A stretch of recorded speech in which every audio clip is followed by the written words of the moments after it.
Yo! Aujourd'hui on va parler de mon tout premier appareil argentique moyen format, le Fuji GW690 Mark III.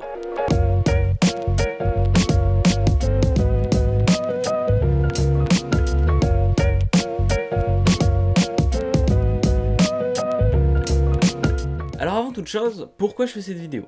Eh bien parce que l'appareil dont on va parler aujourd'hui est un appareil relativement rare, compliqué à trouver en Europe sans dépenser des milliers et des cents, et surtout parce que je n'ai pas trouvé une seule vidéo francophone parlant de cet appareil, si ce n'est 2-3 grands max, mais filmé au smartphone et qui tire un peu la gueule. Et donc j'avais tout simplement envie de rajouter ma pierre à l'édifice en proposant une vidéo propre, soignée, avec pas mal de détails et beaucoup de termes techniques. Une vidéo sur laquelle j'aurais aimé tomber quand j'ai commencé à faire mes recherches et à me documenter sur cet appareil. Mais bon, cette intro est déjà beaucoup trop longue et je vous propose qu'on arrête de digresser pour passer au sujet principal de cette vidéo, le Fuji GW690 Mark III, donc de 3ème génération, qu'on appelle aussi le Texas Leica, mais ça j'y reviendrai plus tard. Comme j'ai déjà pu le mentionner, c'est un appareil argentique moyen format sorti en 1992 au Japon et qui se vendait 179 000 yens. Aujourd'hui, il est possible de le trouver entre 400 et 800 euros sur eBay, allant parfois pour les modèles les mieux conservés jusqu'à 1300 euros. Personnellement, j'ai obtenu le mien pour 650 euros sur le bon coin. Un appareil moyen format donc qui propose des négatifs de 6 cm sur 9 cm, ce qui est énorme, ce qui équivaut à 5 fois plus qu'un négatif de pellicule 35 mm. L'avantage, c'est que comparé à d'autres moyens formats qui proposent du 4,5 sur 6, du 6 sur 6 ou encore du 6 sur 7, eh bien c'est que le 6.9 conserve le ratio 3:2 des pellicules 35 mm.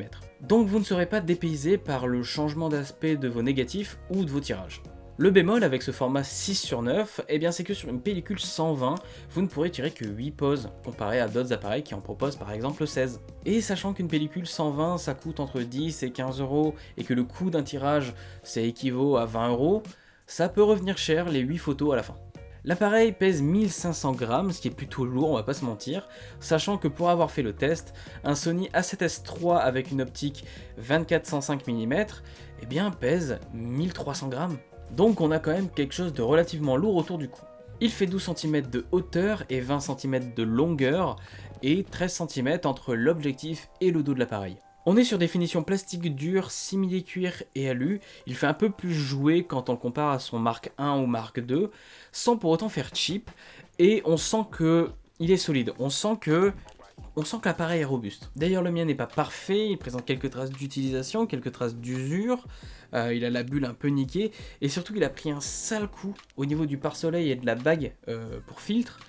Néanmoins l'appareil reste relativement fonctionnel et très précis. Ce qu'il faut savoir c'est que l'appareil est dépourvu de cellules de télémètre, parce que c'est un appareil full mécanique. C'est pourquoi j'ai acheté une cellule externe, même s'il existe des applications, tout ça, je trouve que ça fait le taf, et je l'ai pas payé très cher.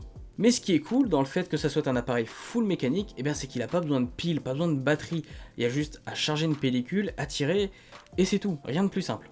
Concernant l'objectif, il s'agit d'un 90 mm, donc équivalent 40, avec une ouverture allant de f3.5 à f32. Celui-ci n'est pas interchangeable, il est fixé au corps de l'appareil, donc malheureusement pas moyen de changer l'aspect de l'image à ce niveau-là. Et du coup, si un jour vous avez un problème avec l'objectif, eh bien malheureusement c'est tout l'appareil qu'il va falloir changer, et ça fait mal. On est sur un obturateur central et non un rideau qui va lui de 1 seconde à 1/500 de seconde. On peut également utiliser le mode T qui va garder l'obturateur ouvert jusqu'à ce qu'on lui redemande de le fermer. Pour ça c'est un peu particulier, un peu étrange, parce que les deux seules façons de fermer l'obturateur, c'est de soit manuellement changer la vitesse d'obturation, soit armer à nouveau le déclencheur pour changer de vue. Le problème c'est que quand on veut faire la longue expo, en général on évite de rentrer en contact avec l'appareil, d'où le fait qu'on utilise des trépieds ou des déclencheurs souples. Sauf que là le déclencheur souple, mis à part ouvrir votre obturateur, ne vous le fermera pas. Et donc il se peut que des secousses se voient sur le cliché final. Alors j'ai pas encore pu essayer, mais d'après ce que j'ai pu voir sur internet, ce que les gens font pour correctement fermer l'obturateur, c'est qu'ils obstruent l'objectif avec une casquette, un chapeau ou un drap, pour ensuite venir déclencher, enfin du moins armer l'appareil pour fermer l'obturateur, et au final on verra pas ce qu'il y a eu devant au final sur le cliché. Donc oui, c'est un peu étrange, un peu con, surtout à ce prix-là, mais bon. On retrouve sur le devant de l'appareil la synchro flash, ainsi qu'un second déclencheur pratique pour faire du portrait, surtout au vu du poids de la bête. Sur le dessus on retrouve un niveau à bulles ainsi que le déclencheur principal, mais également un sélecteur de vue qui était beaucoup utilisé à l'époque. Malheureusement, les deux autres types de pellicules se trouvaient seulement au Japon et en plus de ça ne sont plus commercialisés, donc pas vraiment d'intérêt aujourd'hui. Et pour finir avec tous ces termes techniques, on va parler un peu du viseur de ce Fuji qui justement lui vaudra le nom de Texas Leica. Alors, qu'est-ce qu'il a de si spécial ce viseur ?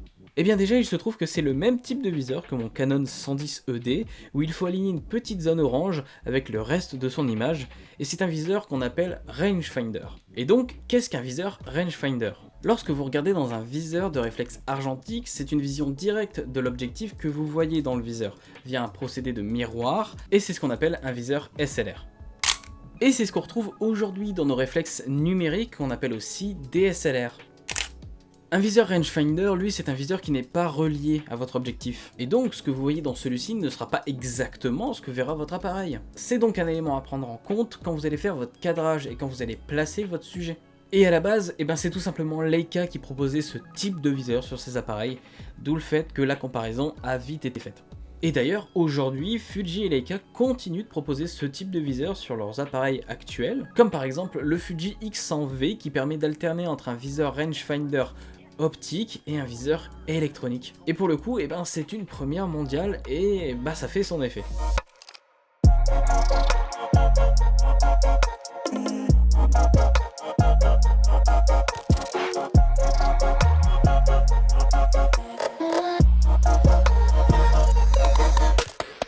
Donc voilà pour cet appareil, voilà pour tout ce qui est technique autour de cet appareil. Je suis conscient que c'est une vidéo qui est peut-être dure à digérer pour certaines personnes, mais il faut savoir que cette vidéo, je la fais principalement, comme je l'ai dit en début de vidéo, pour tous les gens qui cherchent à s'intéresser à cet appareil et qui n'ont pas forcément envie de regarder des vidéos en allemand, des vidéos en japonais ou en anglais, de devoir traduire pour finalement comprendre ne serait-ce la moitié que ce que la personne a pu dire sur cet appareil. Cette vidéo, je l'ai vraiment faite pour un public francophone qui cherche à s'intéresser, à se documenter sur cet appareil. Je me suis dit que j'ai la chance d'en avoir un, j'ai la chance d'en avoir acheté un, j'ai la chance de pouvoir faire une vidéo, et voilà, c'est fait. Néanmoins, pour tous ceux qui veulent qu'on parle un peu plus photo et moins technique, je sors à la suite de cette vidéo une seconde vidéo dans laquelle on va bien plus parler de la prise en main de cet appareil, de mon ressenti de ces photos, parce qu'au final je vous ai même pas dit si j'aimais cet appareil ou pas. Vous aurez la réponse dans la prochaine vidéo.